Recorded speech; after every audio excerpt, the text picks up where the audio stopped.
අවුරුදු 150ක් කියලා කියන්නේ සුළුපටු කාලයක් නෙවෙයි. තත්පර ගණන් දින ගණනින් ගත්තොත් එහෙම බොහෝ ප්‍රමාණයක් එදා ඉතිහාසයේ ඉඳන් මේ දක්වා ආව ගමන් මඟ තුළ විද්‍යා ලංකාර පිරිවෙන බිහි කළ චරිත බොහෝමයි. ලෝකයට අනාගතයට යන්න පුළුවන් බිහි කළ චරිත බොහෝමයි.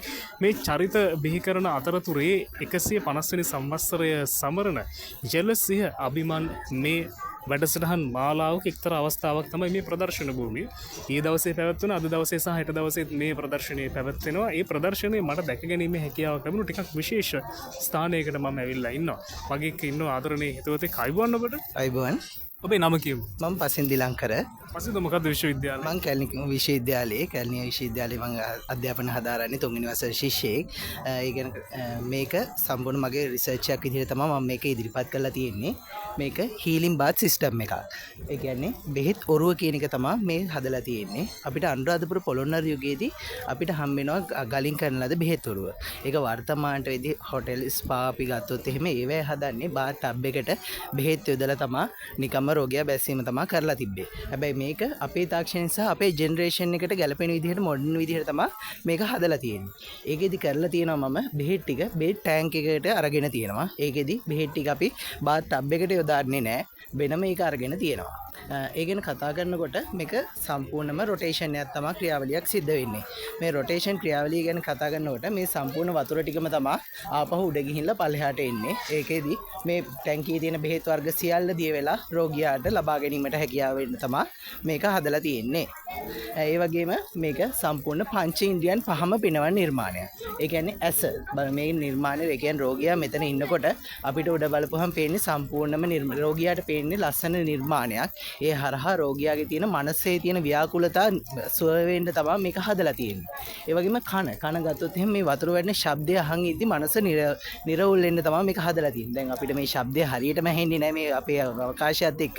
නැත්තම් ඔයගොල්ලන් මනනම් විදිහට ජලයේ වැටෙන විදිහ අහගෙන ඉඳලා සම්පූර්ණ මනස රිලැක්සේෂන් එකක් තමයි තියෙන්නේ. ඒ වගේම මෙතන පහන් පත්තු කරනවා. නාසය ගැන කතා කරනකොට පහන් වලින් තමයි අපි මේක තන ආලෝකය දෙන්නේ.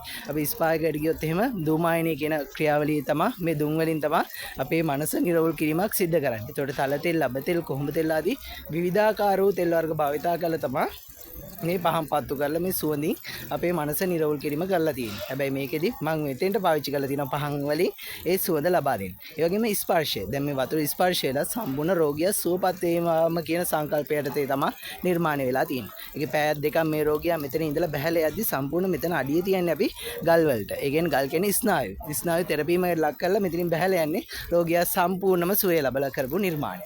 ඒ වගේම දැන් මේ නිර්මාණය ගත්තොත් අපි මේක නිර්මාණය කරන්නේ බාත් රූම් එකක් ඇතුලේ. මොකද අපි කොයි කවුරුත් කැමති නැහැ එළියෙන් නාන්න. ඒ හින්දා මේක හදපුවාම ඒ රෝගියා මේක ඇතුලේ ඉද්දි එයාට ඔක්සිජන් ප්‍රමාණය මදි වෙන්න පුළුවන්. පැයක් දෙකක් තුනක් ඉද්දි. ඒක වළක්වන්න තමයි මේ ප්ලාන්ට් වෝල් එක ගහලා තියෙන්නේ. මේ උඩින්ම තියෙන්නේ ස්නේක් ප්ලාන්ට් කියන වර්ගය. ඒක අපේ වර්තමාන නම් ඔක්සිජන් නිෂ්පාදනයේ වැඩිම ශාකයේ විදිහට තමයි හඳුන්වලා තියෙන්නේ. ඒ වගේම මේ ඖෂධීය ශාක වලින් කරන්නේ සම්පූර්ණ වායු ගෝලයේ තියෙන විෂ රසායනික ද්‍රව්‍ය ඇදලා අරගෙන මේ ඔක්සිජන් වාතය පිරිසිදු කිරීම තමයි මේ හරහා සිද්ධ කරන්නේ. ඔයගොල්ලන්ට පේන ඇති විශේෂ ශාක වර්ගයක්. මේ තියෙන කුඹු. මේ වතුර එක මේ අපිට බැලුවොත් එහෙම සම්පූර්ණ සීතලකරණයකට ලක් වෙලා තියෙනවා මේ කුඹුක් පැලේ හරහා. ඔයගොල්ලෝ අහලා ඇති කුඹුක් ලින්දක නාපු එකේට ඒ ෆීලින් එක කොහෙන්වත් ගන්න බෑ කියලා. ඒ ෆීලින් එක අරන් තියෙන්නේ මම මෙතෙන්ට මේ කුඹුක් පැලේ හරහා. ඒ වගේ මේ ගල් හරහා ජලය පෙරීගෙන එද්දි සම්පූර්ණ විෂ රසායනික ද්‍රව්‍ය මේ උරා ගැනීම ලක් කරනවා. ඒ වගේම අඟුරු ඒවෙන් තමයි පෙරලා මේ ජලයේ එන්නේ. මේ ගල් වර්ග කතා කරනවා ටෙරොටේට්, ට්‍රේනෝට් කියන වර්ග තමයි පාවිච්චි කරලා තියෙන්නේ මේ ගල් වර්ග දෙකක්. ඒකෙන් සම්පූර්ණ විෂ රසායනික ද්‍රව්‍ය උරා ගැනීම තමයි මේ හරහා සිද්ධ කරලා තියෙන්නේ. ඒ කියන්නේ මේ රෝගියා ඉද්දි එයාගේ විෂ රසායනික ද්‍රව්‍යත් සමහර විට මේක උඩින් එන්න පුළුවන්.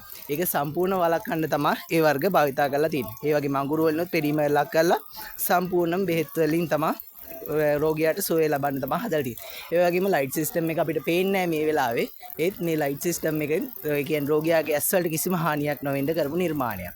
ඒ හරහා රෝගියා සුවපත් වීම තමයි මෙතන සම්පූර්ණම අදිෂ්ඨානය වෙලා තියෙන්නේ මේ නිර්මාණයේ හරහා.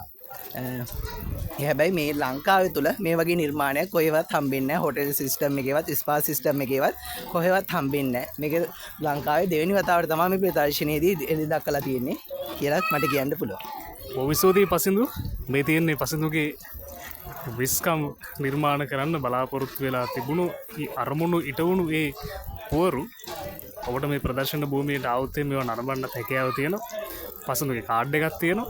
මේ දේවල් තියෙද්දි අපි ආරාධනා කරනවා එන්න මේ පෑලියගොඩ පිරිවෙනට අවුරුදු 150ක් සම්පූර්ණ කරන මේ අවස්ථාවේ තිබෙන අධ්‍යාපනික ප්‍රදර්ශනය දැක බලා ගන්න කියලා අපි බොහොම ගෞරවයෙන් ආරාධනා කරන ඒ වගේම පින්කම් පවා පැවැත්වෙන ඒවටත් සහභාගී වෙන්න ඔබට හැකියාව තියෙන නිසා අපි ආරාධනා කරනවා ඔබටත් අපිව පේන මානේ ඇහෙන මානේ ඉන්න ඔබටත් එන්න මේ ස්ථානෙට කියලා බොහොම ස්තුතියි.